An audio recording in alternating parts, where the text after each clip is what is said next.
He's always got a unique perspective on the game, and in my time spent talking with him, he just has some brilliant imagery at times. You know, the way that he thinks about the game and the way he pictures cards, a much less tactical approach and a much more visual approach in his head of how he likes to think about it and get strategy done. Yeah, I don't know him very well personally, but whenever I either watch streams where he is or whenever I come to the States, he's very much a player's player. Yeah. He's one of those guys that people talk to learn things. Yeah, I think a good way to describe him in a lot of things is he's probably your favorite player's favorite player. Yep, that makes sense a lot of the time. But yet, in terms of results, he hasn't had massive, big results very often himself. But a lot of these guys don't. Yeah. A lot of the people who are really, like Zorkthar's another one, he's had decent results. But he's the guy, the driving force behind half the European players at times, it feels like. And some of it's just, being in the competitive scene. At times he will step in and out of the competitive scene depending on, what's going on in the rest of his life. But when he's in the competitive scene and he's active, he is a force to be reckoned with. Cydonia, on the other hand, this guy's been very consistent since his first step onto that championship stage years ago. And ever since then, it feels like Cydonia has just been able to put up result after result after result as he tried to hunt down more of those titles. Yeah, a couple of years ago, I think when he first started playing LHS, it was a tiny sample of like 3 tournaments. He really struggled with LHS, but I think when you spoke to him, he actually admitted, yeah, I did struggle with LHS. I didn't quite understand how lineups work. Since then, he got to 50% really quickly, just leveled those tournaments out, and he's always in contention. I do feel like Cydonia's not had a good year. Well, we haven't seen him in many top 16s. We haven't seen him up there fighting at 8. And that can be just literally 4 or 5 matches over the series of the year that turn the difference between a top 32 into a top 16. Oh, yeah. And who knows what happens when you get there. They are small margins, but something like Cydonia this year, I feel that he could really do with this one to finish out the year. Talk about the list a little bit here. Leadpain has brought even Paladin to the table. He's brought Quest Rogue as well in that Rogue slot. He's got himself a copy of the Shutterwalk Shaman, and that Warrior is, you guessed it, it is Odd Warrior. Over on Cydonia's side, Odd Warrior, Shutterwalk Shaman, Death Rattle Hunter, and Malagos Druid were the 4 that were brought to the table. You see that the bands are out here. Cydonia had Shaman banned away, Leadpain had Rogue banned away, and Cydonia is going to be on Druid for this game. That's the first game that he took down with that Malagos Druid. And it's pretty standard looking list. Copy of the Lich King at that top end, and then pretty much what you'd expect down below. 2 Ferocious Howl, 1 Mind Control Tech in the flexible slots. As we get into game number 2 of this series, Leadpain is going to be on even Paladin. And I'll tell you what, when I first queued into Paladin and I was playing Druid one day, I went, this is exactly what I'm hoping for. It's going to be a good day. And then Gen Greymane is what popped up on screen. I went, what? What's this control deck I'm about to face? Hang on a second. That's not the way this deck works. They proceeded to coin out a Corpse Taker against me, Blessing and Kings it up, and make quick work of me in that particular game. What's your take on this matchup, and what's been your experience in it so far? I mean, even Paladin is just something that until last week had just completely evaded me. I've got to be honest here. It's a deck I knew of. It's a deck that when I played it on ladder, I beat it, so I didn't care about it. It's a deck that when I played it, didn't win, so I didn't care about it. But obviously it's come about for a reason, and a large chunk of that reason does seem to be Druid. I think it's fine. This is why even Paladin's being played. I think it's something you were saying earlier. I still need to see more of even Paladin to be convinced, but the fact it's just in more and more of these top lineups, along with Odd Warrior as it happens, it's got to be doing its job right. So are you a believer or a non-believer in the even Paladin? Are you Team Odd or Team Even? I prefer the Odd. You would. I don't. I set you up for that one. I'm sorry. No, the thing with the even here is I don't feel. I was going to say that regardless what answer you gave. I know you were. Of course you were. I know how you were, young man. I've met you before. I don't feel you get enough out of the hero power to merit stifling your creativity in the deck.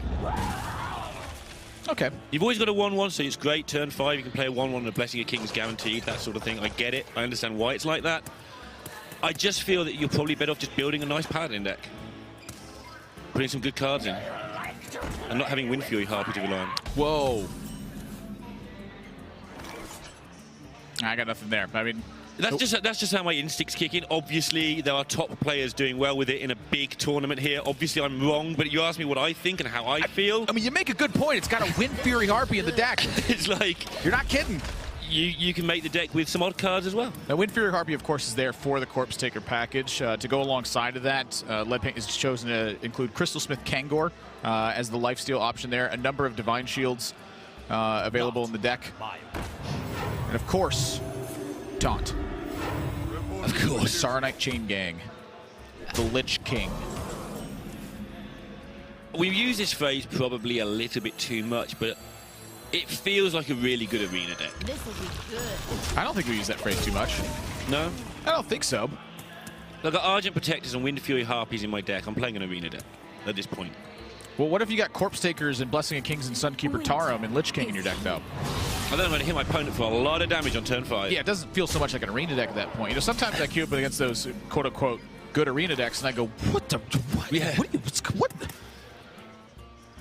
Also, I think that it's found a niche in the meta, and decks can sometimes be very good for a very short period of time until the next tournament, which is Dreamhack Winter in a couple of weeks, where people have had time to go, okay, even Paladin's a thing, and it might just get completely shut down.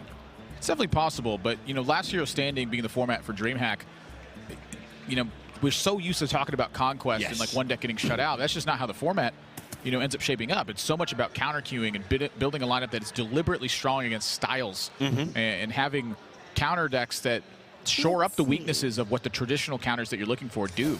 And it certainly fits between sort of several styles and can counter things. So it's certainly doing a good job right now in this meta. Cydonia, it's such an important minion to kill as Corpse Taker. It's probably the most dangerous minion in the deck. Yeah. It's actually another thing I don't like about the deck is I think if you don't draw Corpse Taker, it doesn't look like a good deck sometimes. Yeah, but what if you're down to 16 when you're on 5 mana turn and Leadpaint's still got a minion on board? Then it looks like a good deck. Yeah, what about it when that's Blessing of Kings and then, you know, about half more of your life gets chopped away? Then it looks like a really good deck. Okay, now what if you're Cydonia and you have Ferocious Howl to gain some health and another Spellstone to follow that up so that maybe you stabilize? Then I'm taking 8 more.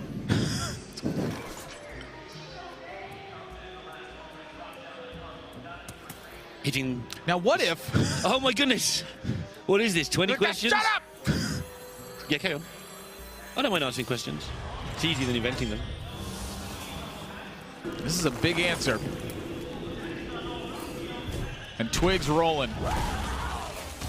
Is 2 copies of Acidic Swamp Ooze in Leadpaint's deck, but right now those Acidic Swamp Oozes would outright ramp Cydonia. And I want to point out that Cydonia, I think, has been really clever about that as well. A lot of times when you have Twig of the World Tree in an aggressive matchup, you're still tempted to invest into Nourish for ramp to try to unlock more powerful turns. But the real answer to that, in my opinion, is that since Cydonia is going to be getting oozed some percentage of the time, it means you're going to get ramped to 10 mana anyway. Yeah. When you don't get oozed, it means you're unlocking a 10 mana turn, and you're going to need cards to play if that's the case. Yeah, it's... Whenever you see the Twig come down this early, nice things tend to happen. Unless you get hit and you couldn't kill the Corpse Taker, then obviously nice things don't happen. But in general, nice things happen to you. I'm looking at Branching Pass. 1, 2, 3, 4, 5, 6 on the other side of the board. So if you expect Tarim to hit, you're looking at 9 damage. There's nothing that Leadpaint combines with Tarim that hits you for that much more. So when you really break it down and think about it, this Dream Petal Florist is extremely dangerous for Leadpaint. It sends him a very clear signal of what's in Cydonia's hand. Cydonia, I think the reason he's hovering this for so long isn't because he's not going to play it, it's because he's trying to work out what to do. Do I hit another 2 into the Twig? What danger am I in next turn? I'm taking a lot of damage. I'm only on 14. Yeah, Branching Pass. And you get 2-cost Malagos. Looks like Cydonia is willing to take a risk here, and I don't blame him. Well, he's taking 10, and then he can't use the last Twig activation. Yes, he can. He'll gain 1 armor. There's nothing in... 1 mana away now. There's nothing in Frank's deck that can deliver a 6-point attack here unless it's exactly Avenging Wrath and get a good outcome from it. That Avenging Wrath's going to be there for some time. And he can also Blessing of Kings just deliver everything to face, and he's got Consecration in hand alongside True Silver. That's the thing. This play was designed for Cydonia to take a big risk in this spot because he fell so far behind early and hoped to get out of it from that circumstance. Wait, what secret was that again? Actually didn't see what he took. I think it was Auto Defense Matrix, but hey, maybe it was Eye for an Eye. Because something I really think about is if it was... I actually didn't catch if it was Eye for an Eye or not, but if it was Eye for an Eye, what that means is a Malagos plus like a swipe, Rip. that could kill Cydonia. Yeah. Yeah, I didn't see if he took it. With the health totals being how they were, I wouldn't be shocked if he did, and I just was too busy answering your questions. I'm blaming you. I'm too busy asking him. Dang it. What if? That's supposed to be my job right now. But Consecration True Silver is putting Cydonia in a tough spot here. I think he gets out of this, though. Branching Paths is obviously tasty. Well, so here he can Spreading Plague and just hero power. Goes to 1 from the attack on the Twig. Yep. And then he gets to unlock a 10-minute turn where he's got Branching Paths for 12 more armor. Yep. And a 2-mana Malygos. But he's got to start wiping out the turn. So Cydonia's got a different plan in mind. He's going to attack first. Sees Redemption. So he wants to pop the Redemption and then dictate where the turn goes afterwards. And he's going to have to giddy up here. Yeah, Spreading Plague is not a quick animation, nor should it be. If you ever lost because your Spreading Plague animation was too slow, I do not feel sorry for you. I do. Don't play broken 6-mana cards and want fast animations. Yeah, so Cydonia just wanted to make sure he got the important mechanisms in, which he knew he was armoring up that turn.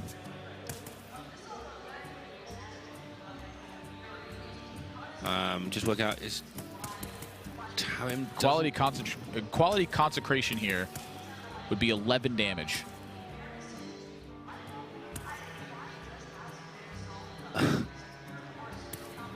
Everything's so close here for Leadpain. But close is not going to be good enough with Malygoses and Ferocious Howls and Malfurions and cards running out. I mean, this is as close as you get it. Cydonia was 1 health away from not being able to do the turn he did. Yeah. And suddenly it's looking like he's got a massive lead now with Malfurion in hand, with another Ferocious Howl here, with Leadpain getting his board isolated down to a single minion. By the way, there's a 0-cost Malygos in hand. Just for whenever he's ready, yeah. Ferocious Howl Malfurion looking fun. And Frank looks worried. Yeah, he does. Excuse me, Leadpain.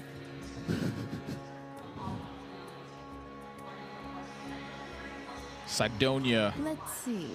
I mean, the way that this panned out was just about as close and picture perfect as you could make it, down to 1 health recover. Yeah, and he's pretty, I was going to say he's not out of the woods yet, but he's pretty close. The woods are, he can see the end of the trees. Yeah. And he can't just see, he's just chopping through the forest to get out sooner. Branching Paths, just another safety net in his hand for if he needs to. Life is over. He's thinking about making the poisonous. A minute ago he'd have killed for 1/5 taunt, now he's like, well, I might make some poisonouses. Because you be thinking about drawing more cards here too. I mean, you know, with Wild Growth and the Branching Paths, you do have a lot of gas in hand to go for this, but honestly, I don't mind the poisonous either. I mean, you have so much health at this point with Leadpain, you know, presenting so little against you. My thought is, why not take the risk to try to buy the tempo? Glass Knight.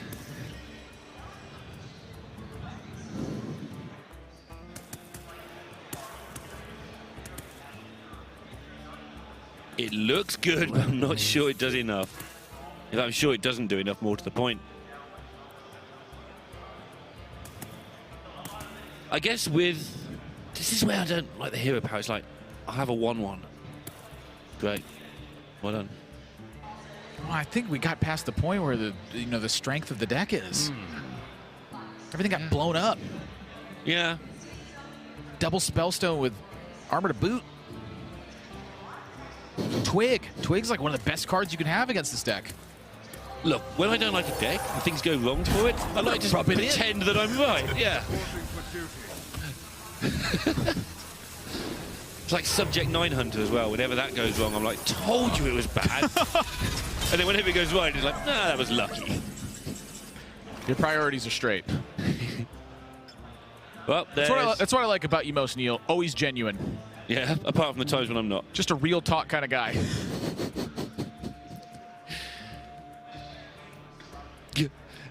This card's good. Gain 14 health or do 14 damage. Take a pick. I'd play that card. It's like... it can never heal as much as it can deal damage. Except for now. No. It can never heal as much as it can. Like, it can deal 15. Uh-huh. But it can never heal 15. Never heal 15. I see. Well, that's why Leadpain took that 1 point of damage. Just so he couldn't do 15 points of It's damage. a Nash equilibrium damage take. That's a flute now.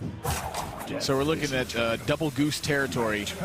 Yeah, as soon as Cydonia draws a card that does a damage, he'll be in a good spot. Wow. Okay. Eh? I mean, I guess the 1/1s do add up to more damage over time. You do have to think about Sunkeeper Taram. A bird just flew by my head. What the heck? I didn't see that. We're getting... What? Yesterday, there was something else flew by my head. Like, what's going on?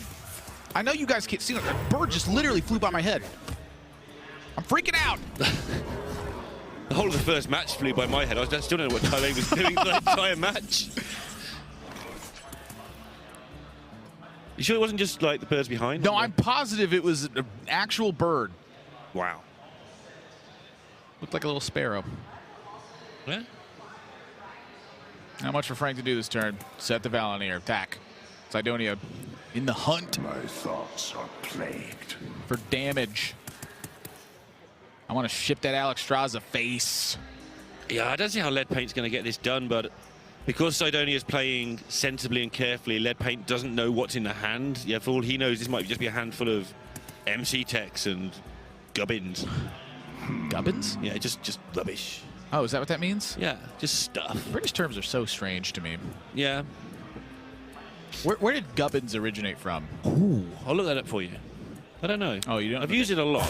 You just know, you don't know the etymology. You just know the I just word know itself. what it means. Okay. Is not. To be honest, whenever I go for this sort of thing live on air, sometimes you find out it's inappropriate. The word isn't, but the etymology can be sometimes. Ah, I gotcha. I've just never heard it before, so I have no idea. You need to watch more of my casts. Or cast with me more. Meanwhile, I'll take 2. Alexstrasza's doing rather a lot of good stuff here.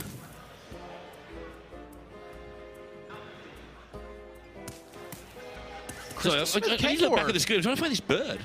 Oh, it flew by. I mean, it's a bird. It flies. Okay, well, that's good. Yeah. Crystal Smith Kangor, I will say, is looking a lot better in this spot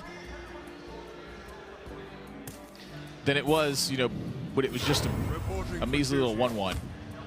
We've seen this card. I mean, when I first saw this being played, I'm like, you are joking. Oh, Frank. Oh, oh no. Oh no. Wait. Why are you so sad? I'm just afraid for him now, because now we're looking at mind control tech. If that steals the Kangor, there is like no way that he's going to win this game. But maybe if he doesn't get the board pretty big, he doesn't win the game anyway. Plagued. I don't know. I mean, Kangor heals for 10 right now.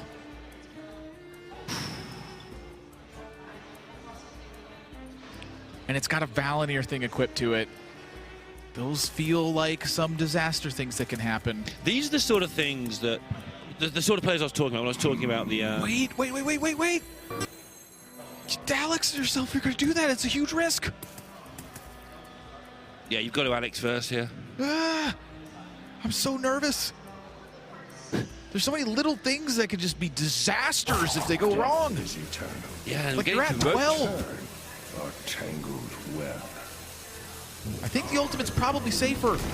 Let you attack things too. But now he's risking the Malagos.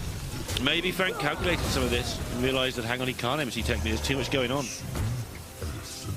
But now the Floop Goose is gone. Floop Goose. Oh, there's some more damage over 2 turns here for Leadpain. Well, I think you Spike Ridge steed up the Kangor and start getting busy. Look how he readjusted his seat at the end of that turn. Well, yeah, you don't expect that to really live. His face is actually in the monitor at this point. I'm not sure the Leadpain expected to live through that turn. Yeah. Just sit there thinking about game 3 and suddenly, no, I've got to play game 2. What do I do? I've got all this damage and it all costs 6. All these cards are just... Imagine if they cost 5, how much better this turn would be. Ah, yes, if we just change the cost of cards down to one below their balance. Yeah, a card that did that would have been pretty good if it existed, wouldn't it? If you read a card and you take away a mana and the card is very broken when you remove that mana point. I think the gold card should do something small like that. You know, just one less mana or an extra attack point or something. Normally I would disagree with you, but I own a lot of gold legendaries. 7/10 Kangor. 29 is the health total now. Yeah, I don't care. You've got Malagos. You can't draw damage. And this is starting to get really dangerous for Cydonia now. Branching Pass is gone. The Malfurion's been used, so we're operating on 3 normal mana a turn. If Cydonia can't take care of this board state, an Equality is like lights out. Equality Avenging Wrath pushes a lot of damage. So does a 7/10 and a 3/3. Yeah, well, you can handle the 7/10, but there's a 2/6 behind it, and then ooh, sorry, there's a lot going on in this turn. And how has Cydonia got into this pickle? Well, that's a great question. I think his hand was kind of a mess after he used the Twig and Nourished. He's yet to find damage cards. Yeah, there's damage cards in this deck, right? It's not some sort of... I think there are. Like, I'm just playing a 4/12 dragon for fun kind of deck. Death is eternal. My turn is not. Always amuses me when you see decks that have been submitted incorrectly and they're amusingly bad. When all the people submitted Odd Paladin with after the arms nerf. Cydonia's got to get busy here too. Honestly, I respect this. A lot of damage has been made up at this point from the Kangor. It's been sitting through. It's time for Leadpain to make something happen here. I think he's got to start ripping spells. Consecrations and Avenging Wraths look like there's lethal possibilities here. It's possible. Down to 8. Yeah. All right, hold tight, everybody. I don't know if it's better after or better before. You need to know where to put the 1 from your minion, so you wait. That's enough. Wait, no, it's not. It's not. I lied. I was looking at 5. And 5 looked like enough. Yeah. That's the armor count. Leadpain did the same thing. This is why you do it last, though. Now you know you've got to put the 1 into the minion, not the face. Well, here's the thing. If you Avenging Wrath there and you hit the little guy twice, and then you hit face once, is that enough? I'm almost out of cards. It works out the same. Because you miss a point of minion damage that way. Yeah. You're right. So he does have to hold on. That's a damage spell. So I don't know. That's got damage spells in his deck, but he's going to take so much next turn. What went wrong?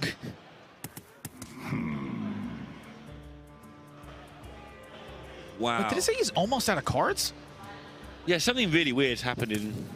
Where did the Moonfires go? They didn't Moonfire. Where'd they go?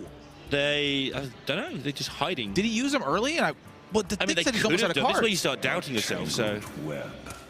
It just said he's almost out of cards, right? Am I crazy? No, it said that.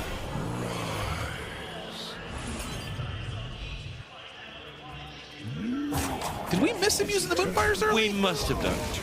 That would explain quite a few things that have happened in this game. That's all I got. So one of these Avenging Wraths needs to hit face. Well, that's a Hydrologist. Eye for an eye. There's a goose in play. Let me think.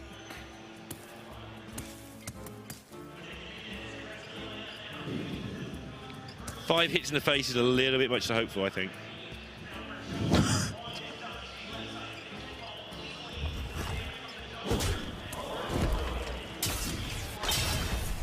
Oh, here we go.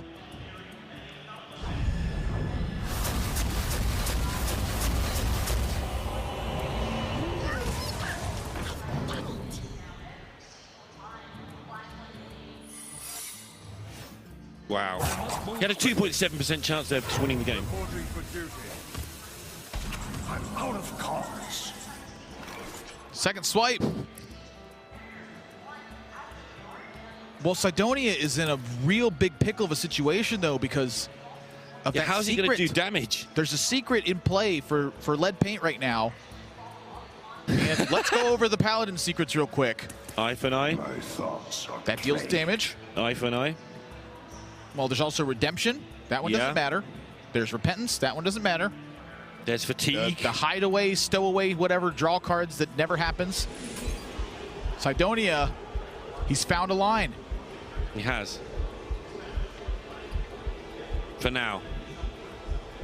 Does Leadpain have any more damage? Does he have any charge in the deck? Well, hang on a second here. He's double checking, he's triple checking. Cydonia's found a line here. You swipe, if it's eye for an eye, you take 1 point of damage. If it's Noble Sacrifice, you could use your hero power here to absorb 3 of that, but then the Noble Sacrifice doesn't actually deal the damage to your opponent. You're taking into fatigue. You don't want to take the damage yourself, but you don't want to lose your Lich King.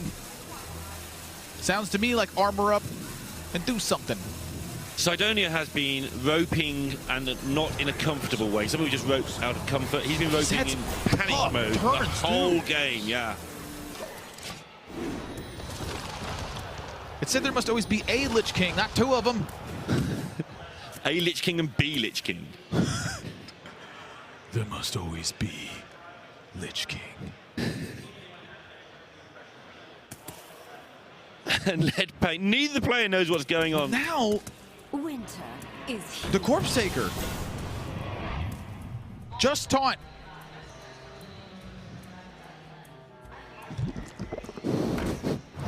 Big ooze. It's time for a little blood. Oh, He pressed the button. no.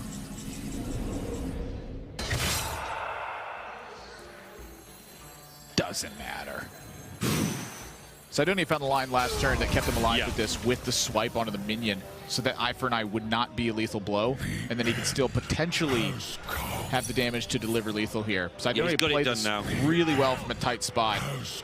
And takes a deserved but terrifying 2-0 lead. Yeah, my goodness, that game was so tight for Cydonia. It felt like he was over in like 6 turns, then it felt like he was over the other way after 9 turns. And Yeah. here we are in fatigue, and it's like both players are face in monitor trying to work out what on earth is going on. So that's what we missed early on when we were jabbering about their, the players. Yeah.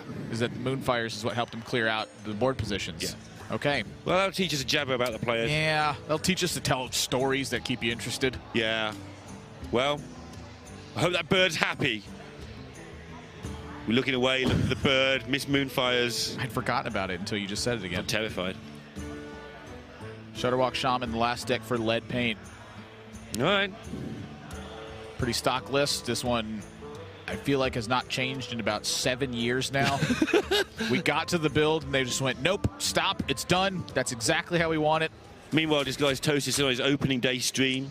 There's some Shutterwalk out there somewhere on a PC just plugging away with whatever he put in there on day 1, waiting for the animations to finish. That's a Twig and a Nourish. That seems pretty good. Yeah, those are 2 vital cards. Now, this matchup, I really want to say that it's Malagos Druid favored. And the reason I want to say that is because Malagos Druid finds its stuff a lot faster than Leadpain does. Yeah, I mean, we use the term a lot, but it is a race. Whenever Shutterwalk plays, it's pretty much always a race, unless it's against a really aggro deck Yeah. control. And Druid is just the race class. It's what it does. It races in every regard so well. I feel like one of the most effective ways I've seen Shutterwalk be able to win this matchup is with actual pressure. A lot of times that involves Kaliseth early on and then a string of minions to be played afterwards. This'll be good. Leadpain did have that 2.7% chance with that Cinderstorm last game. Big Cinderstorm. So, yeah. Avenging Wrath. I'm just reading from my chart. Yeah, Avenging Wrath is just big Cinderstorm. That's what it does.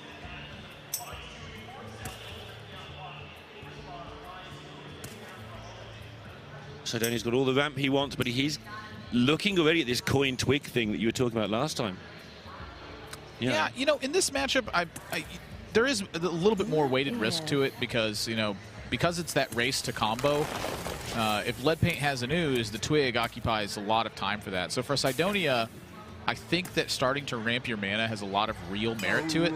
It makes a lot of sense. And then also, if you decide to play twig, because there is a damage race potential, if Leadpain has Sarnate Chain Gang, then that means that twig starts hacking away at 2/3s instead of being able to freely chip at face. And of course, he's got the Nourish here, so why not just curve through those fantastic cards that you have?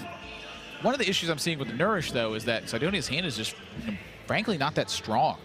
It's also quite hard to empty. A lot of these things are things you want to hold on to until a bit later when you've got more mana. This is one of those points where I feel like not only that I struggle with often, but I see a lot of players struggle with, which is having faith in the average draw of a deck like Druid. I mean, Druid is a very mana-heavy deck. It has a lot of high-impact cards where if you can't unlock them soon enough, you get outright punished. It's why it struggles to very aggressive decks often. That Assault is just too much. I think Druid, though, is the class that I first learned to just trust. You're going to draw some good cards. Don't worry about it. They're all big. Trust the deck. I would want to see Cydonia ramp in this spot and just, believe you're going to draw the right cards, because there is a lot of them in there that matter. Yeah, and the wrong cards never seem to be very wrong. Not for long, anyway. Yeah. You might get 1 or 2 whiffs, but then you're good again. And again, it's hard. It's really hard to picture this because, you're looking at your hand right now, and it feels quite dead. But, I'm looking at cards that matter. It's Ferocious Howl, gives you another trip into the deck, plus some armor. Branching Pass can provide draw if you need it to be. Spreading Plague can slow down Leadpain. He's already got a copy of that in hand. Malfurion, big draw. Lich King, big draw. 2 Ultimate Infestations. I mean, what? MC Like a Tech will third do. of his deck does something impactful, and he's not really under pressure. He's got plenty of time to make it happen. Yeah, and even the whiff here, look how good this whiff is. Yeah, if you steal Acolyte of Pain here, you're pretty golden. Not only that, but it's enabling him to just empty his hand ready for the inevitable card draw. Boy. It's coming! Oh, boy. There's some card draw. That is the opposite of what Leadpain wanted to see. And that... Just steal it back, it'll be fine. No. Wait, come on. Engaging TC-130 until dislocator. Right, apparently they stick together. Yeah. They just... He's like, hey, brother! I haven't seen you since 1976 in Melbourne, Australia. I don't know why he's That's an a long time Australian ago. dude, but He doesn't look Australian. that's just the way I picture the accent for some reason, even though I can hear the card as well. I think a lot of the cards have that sort of accent, to be fair. Strong accents of some sort. Yeah. Not necessarily Australian. But No, you're right. Strong Australian accents is what every card has. You just said it. I heard it. Everyone heard it. so Navi's going to do all the voiceovers for future sets.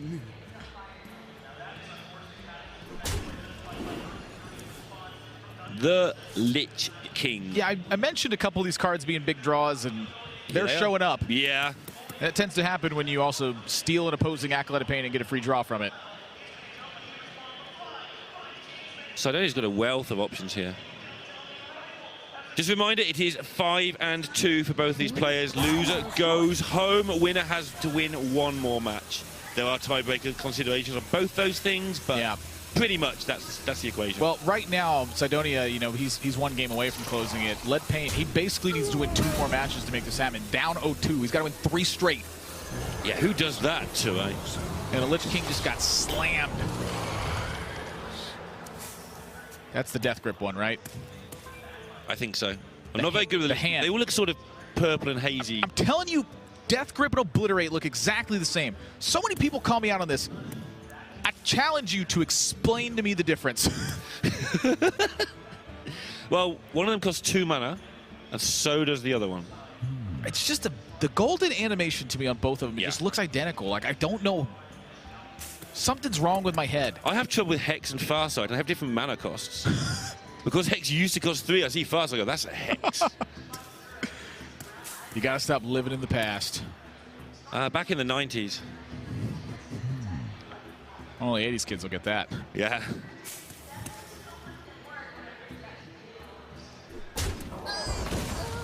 Yeah, you usually kill that one. Leadpain's hand is just... it was looking like he had a real opportunity. It looks like things were going to go okay, and then just the Acolyte Pain got stolen, and suddenly it's in shambles. Well, this is when Shudderwock doesn't look like a good deck. When he just has a collection of cards. He's supposed to have like 2 extra right now, though. The Mind Control Tech stole that away. He tried to get... He did come back. But even the cheap cards in Druid, like the whole deck is just supposed to be things that can be high impact. I never quite know how we got to this point with Druid. I mean, it was a very slow evolutionary process, because when you actually look at the deck for the first time with fresh eyes, which no one's done for 9 months, it's actually just a shambolic collection of junk.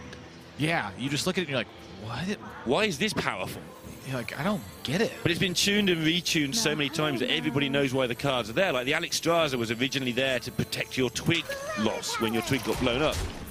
And so on and so on. And bits and pieces just got added onto the sides. And eventually they went, you know what? All these cards are just kind of good. Let's just put them all in here. But you couldn't build this deck having never seen the original state of the deck just from scratch.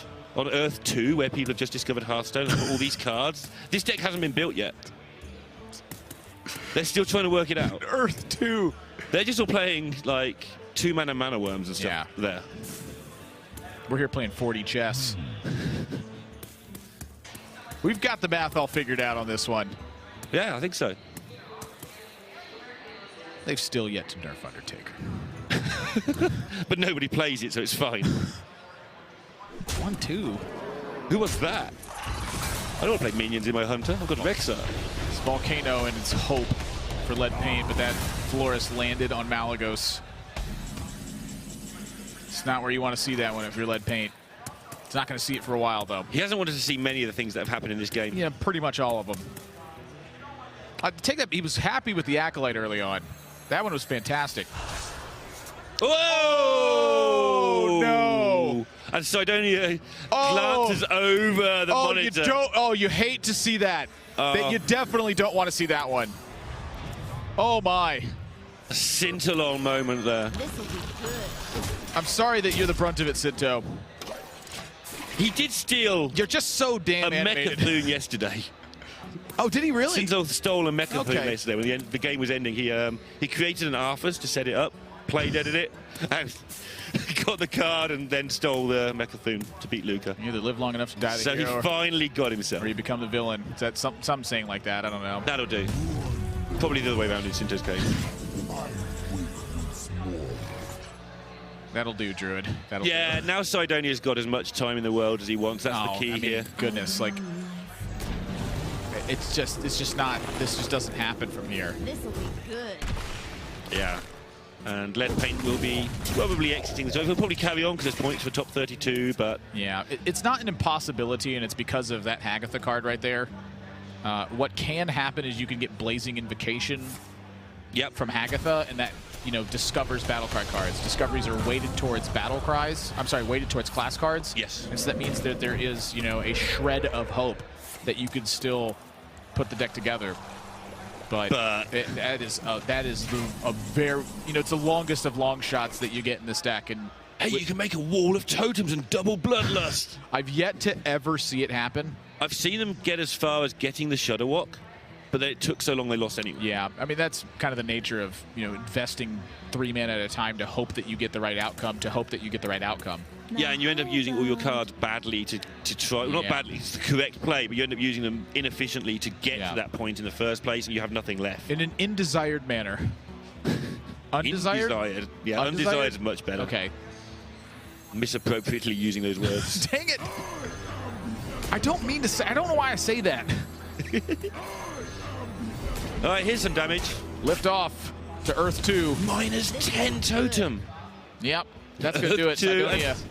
3 over Leadpain. The Shudderwalk steal irrelevant in this one, but it's spectacular watch. Frank always smiles all around. He's got a great spirit about the game. That's one of the things I love about Frank. But Cydonia, that was a pretty fantastically played set. A lot of times, Cydonia was stuck in really tough spots and having to make the closest of calls.